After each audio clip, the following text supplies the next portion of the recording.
Okay, so share ko sa inyo to guys, no. So ngayong araw guys, meron tayo ditong phone device guys, no. So itong phone device na to guys ay parang Oppo A5s ito guys, no. Yan. So ito guys yung likod niya guys. So same sila guys ng likod guys ng Oppo A7 guys, no. Parang same sila guys ng backcover dito guys sa likod guys. Ganito rin kasi guys yung camera guys ng Oppo A7 guys, no. Yan. So yung issue guys ng phone device na ito guys ay ayaw daw ito guys magandar guys, no. So ipinadala sa atin ito guys at gagawa na rin natin guys ng video ito guys, no. Yan. So yung issue nito guys ay ayaw mag-switch guys, no. Ayaw magandar guys. Yan. So kahit anong click natin guys ay hindi siya nagpa-power guys, no. Yan. So ang nangyari kasi dito guys, parang lubog na guys yung button nito guys, no. So matigas na rin siya guys, stuck up na guys yung power switch nito or yung power button nito guys. Yan, subukan natin. So wala guys, no. So ayan siya guys. So ang gagawin natin dito guys, try natin guys ayusin ito guys yung power switch nito guys, no. So try natin guys. So sabi naman dito guys ay may display naman ito guys, no. Ayaw lang talaga guys magandar guys. So nagcha-charge daw ito guys. So subukan natin. So ipa-reading natin guys sa schematic natin. So 0.1. Ayan. So parang maluwang ata guys yung charging port nito Ayan. So okay pala guys. Yan. So 0.4 ampere guys, no. So ayan siya guys, lumabas guys yung charging logo niya guys, no. Yan.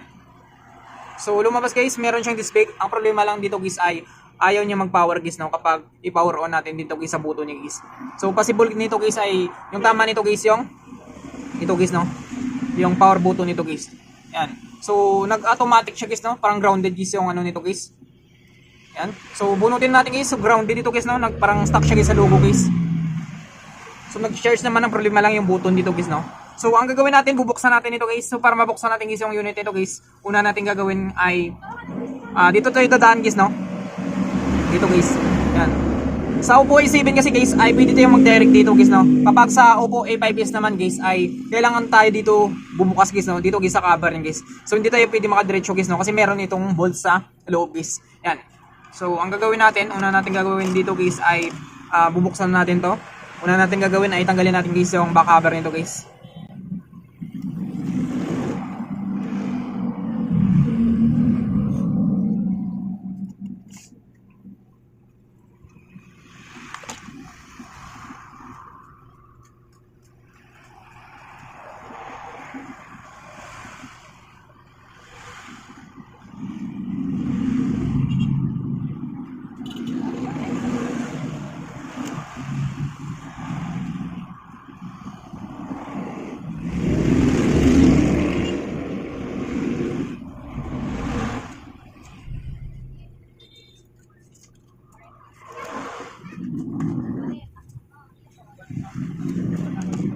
So ayan siya guys, no. So nabuksan natin guys, so dandaan natin guys, no.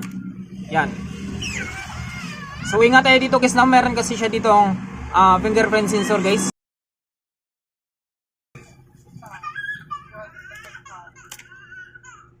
Yan. So ito guys yung loob guys ng Oppo A5s guys, no. Yan. So ingat kayo dito guys, no, kasi pwedeng maputol guys yung flex dito guys, no. So kapag naputol ito guys ay mawalan nito guys ng fingerprint sensor guys, no. So ang gagawin natin dito guys ay tanggalin muna natin, unahin natin to guys yung fingerprint sensor nito guys, tanggalin natin to. Tanggalin natin guys yung bolts nito guys, no, tsaka yung lock nito guys.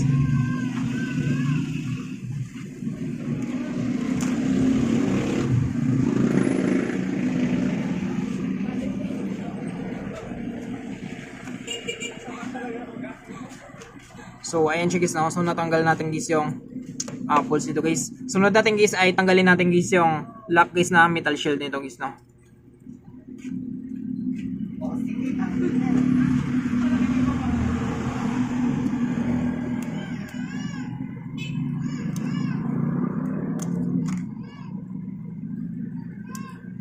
So ayan siya guys, no. So natanggal natin guys. Sunod natin guys ay tanggalin natin guys yung episode connector guys ng fingerprint sensor nito guys, no. Or yung tinatawag natin guys na flexible printed circuit nito guys. Ayan. So ingatan nyo ito guys, no, manipis lang ito guys. So kapag ito guys ay naputol ay possible guys na ma-disable guys yung fingerprint sensor guys ng phone device nito guys, no. So mawawalan siya guys. Ayan. So ipunin lang natin guys yung mga natanggal natin dito guys sa back cover nya. So sunod natin dito guys ay tanggalin natin guys lahat guys ng mga bolts dito guys, no, para maka-access tayo guys sa loob guys. So parang ano na ito guys, no? Parang nabuksan na ito guys kasi nga wala na siyang silyado dito guys. So bubuksan na rin natin to.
So ayun siya guys, no. So parang hindi magnet guys yung mga bolts ito guys, no. Yan. So gamit din dito guys ng ilaw natin guys. So ayan siya guys. So meron na tayong ilaw guys. So sunod natin dito guys ay pwede na natin siyang buksan ito guys, no, kasi natanggal natin guys yung lahat guys ng mga bolts nito guys. So tanggalin muna natin guys yung SIM tray nito guys. So sunod natin guys ay bubuksan natin to. So dito guys, para mabuksan nyo to guys, pwede yung gumamit guys ng pang opening tools yung guys, no. So sa akin guys, gagamit lang ako dito guys ng kuko guys.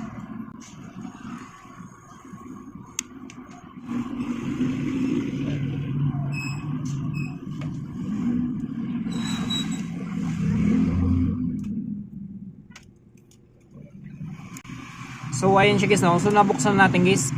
So sunod natin dito guys ay tanggalin natin dito guys yung FPC connector guys ng battery nito guys, no. Yan, so natanggal na guys yung out button niya guys. So check natin ito guys, no. Yan. So kung makita nyo guys yung power button niya dito guys ay damage na ito guys, no. Yan, so kung makita nyo guys. So pudpud na ito guys. So ang gagawin natin, try natin guys i-repair ito guys, no. So kaya pala siya guys matigas at parang stuck siya guys, no, kasi nga wala na siya ditong button guys. Yan, so makita niyo guys. So na-damage na guys yung button niya dito guys, no. Yan. So ang gagawin natin dito guys ay tanggalin muna natin to guys. Ito guys yung power flex nito guys, no. Sunod natin dito guys ay kailangan natin guys matanggal guys yung motherboard nito guys, no. Yan. So tanggalin natin guys yung mga PC connector nito guys.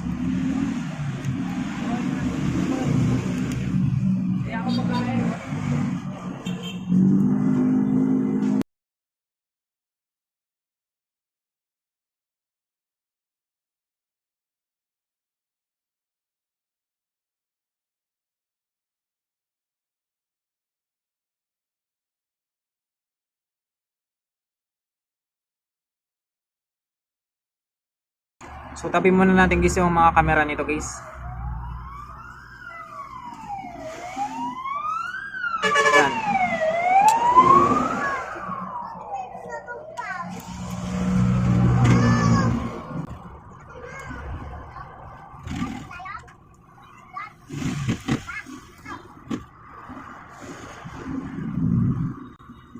So ayan siya guys, no. So tanggalin muna natin guys yung motherboard nito guys.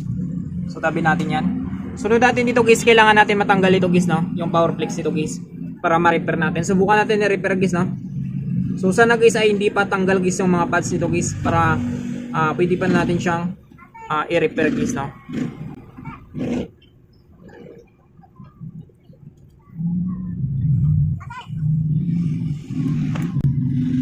So gamit tayo dito guys ng electronic liquid natin guys, no. Ayan, para matanggal natin ito guys. So dito guys, ingat kayo guys, no, kasi sobrang nipis dito guys.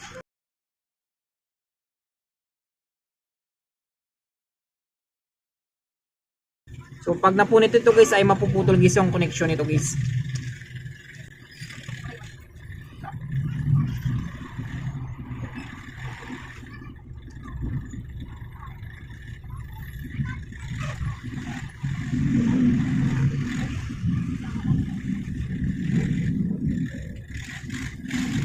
So ayan siya guys, no. So natanggal natin guys. So ito lang guys yung kailangan natin dito guys, no.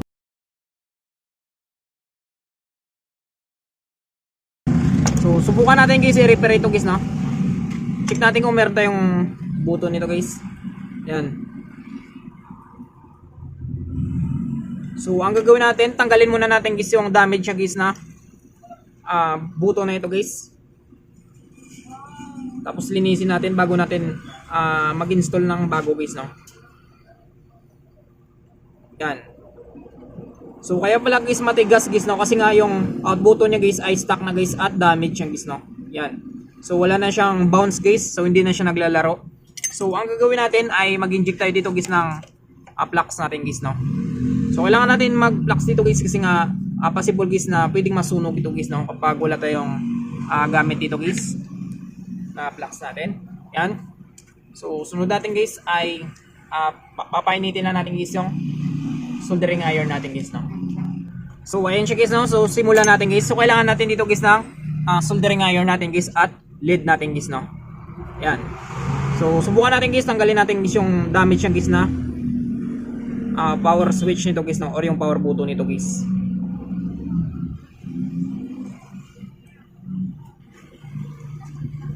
So ayan siya guys, no. So natanggal natin guys yung damage siya guys na button guys, no. Yan. So dito guys, kung makita nyo guys, meron yan siya dito ang 4 guys na pads guys, no. So 1, 2, 3, 4. So ang gagawin natin dito guys ay linisin muna natin to.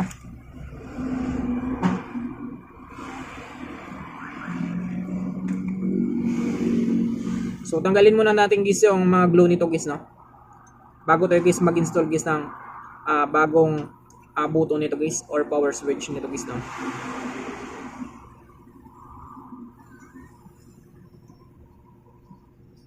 Yan. So malinis na yan siya guys. So linisin natin guys, no.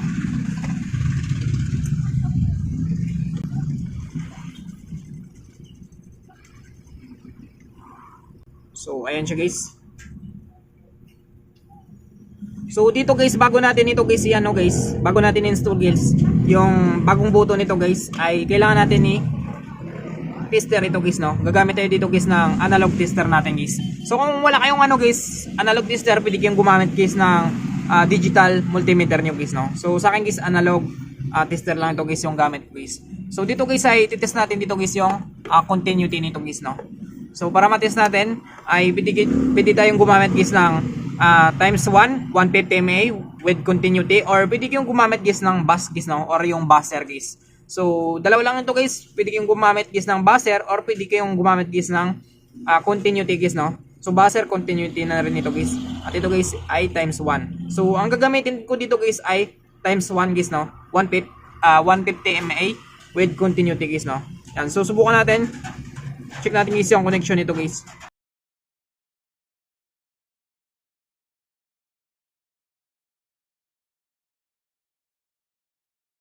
So ayan siya guys, no. So kung makita nyo guys yung continuity nito guys ay left and right guys, no. Yan. So yung connection nito guys ay left and right. So kung makita nyo guys, so ulitin natin guys, no. So ayan siya guys, no. So kita ba? So pakita ko sa inyo guys. Yan. So left and right guys. So kailangan natin guys ng bagong button nito guys, no.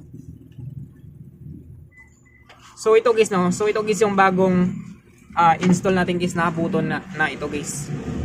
Yan. So bago natin ito guys install guys ay kailangan natin hinangan ito guys, no. Para mabilis siya kumapit guys.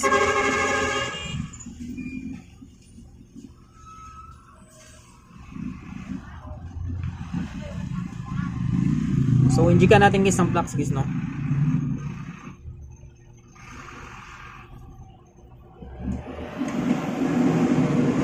So kailangan natin ulit guys gumamit guys ng LED natin guys, no.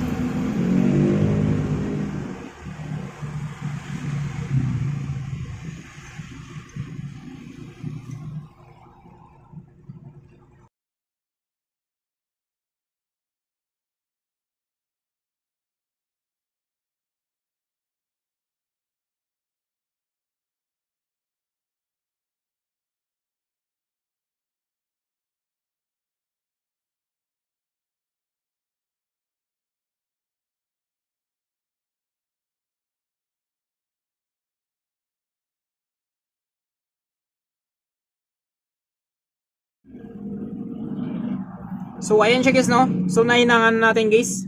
So madali na lang ito kakapit guys kasi nga meron na siyang hinang guys. Yan. So sunod natin guys ay kailangan natin lagyan ito guys ng LED guys, no. Yan, lagyan natin yan. So magtanim tayo dyan.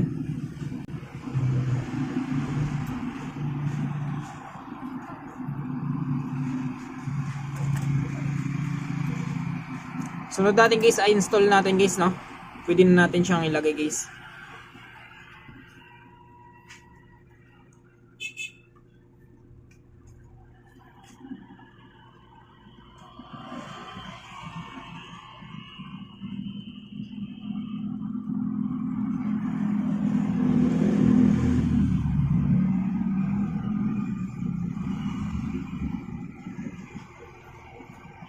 So ayan siya guys, no.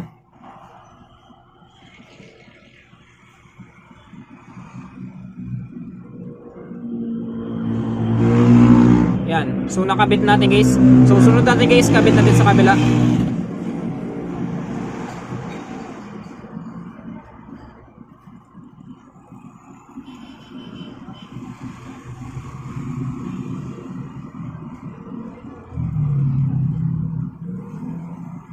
So ayan siya guys, no. So nakabit natin guys. So subukan natin guys, no. So bago natin guys ibalik guys, so linisin muna natin.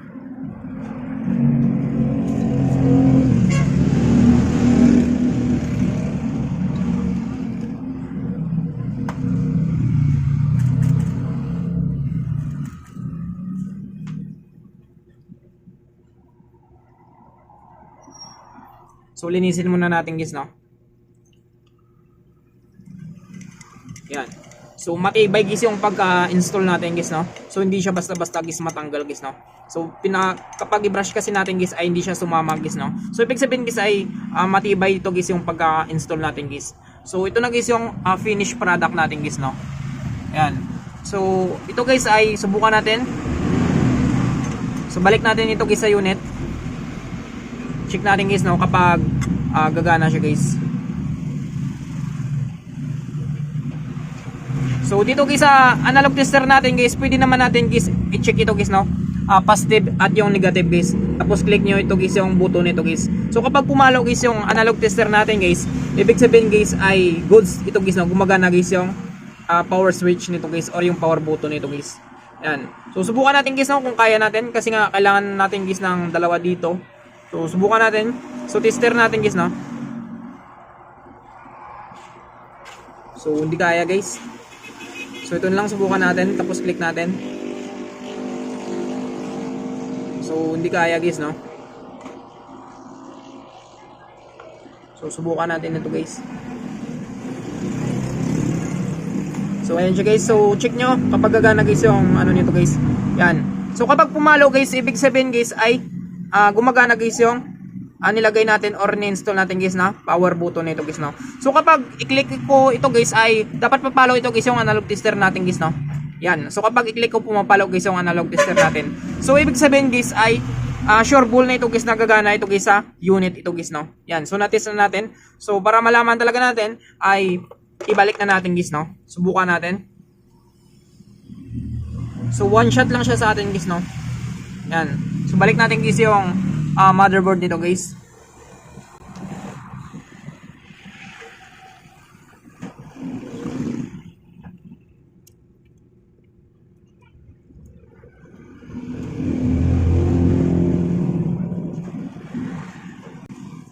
So ayan siya guys, no.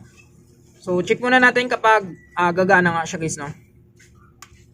So balik natin guys yung APC nito guys. Yan. So sunod natin, subukan natin guys kapag mag-power ito guys, no, gamit guys yung ni-install natin guys na bagong power switch nito guys or power button nito guys, no. Yan. So sabi dito guys sa analog tester natin guys ay pumapalo guys, no. So ibig sabihin guys ay gumagana daw ito guys, no. So ngayon guys ay subukan natin dito guys kapag gagana siya guys.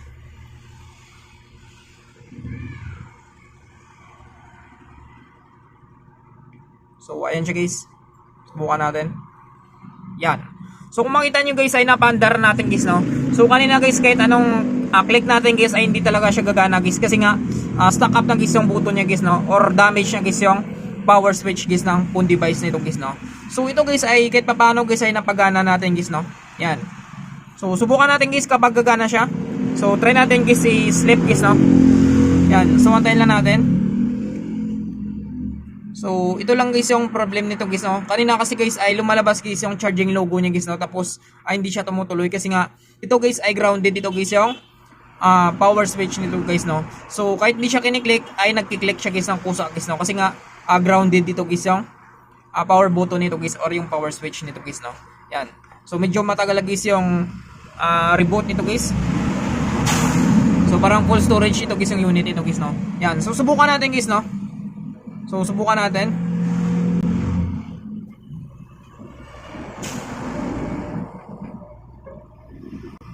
Yan. So okay na siya guys, no. Kung makita nyo guys. So slip off. Yan. So open natin. Yan. So kahit pa paano guys ay okay na guys yung unit nito guys, no. So gumagana guys yung power button guys natin guys na na-install natin dito guys sa unit nito guys, no. Yan. So gano'n lang guys, no, kung paano natin guys mapalitan guys yung power button guys ng phone device natin. Yan. So I hope guys na makatulong sa inyo itong video tutorial natin. Sa mga bago pa lang sa ating channel guys, no, huwag natin kalimutan guys i-click is yung subscribe at yung notification bell button para ma-update ko kayo guys sa susunod natin guys na video tutorial. Thank you guys and God bless sa lahat.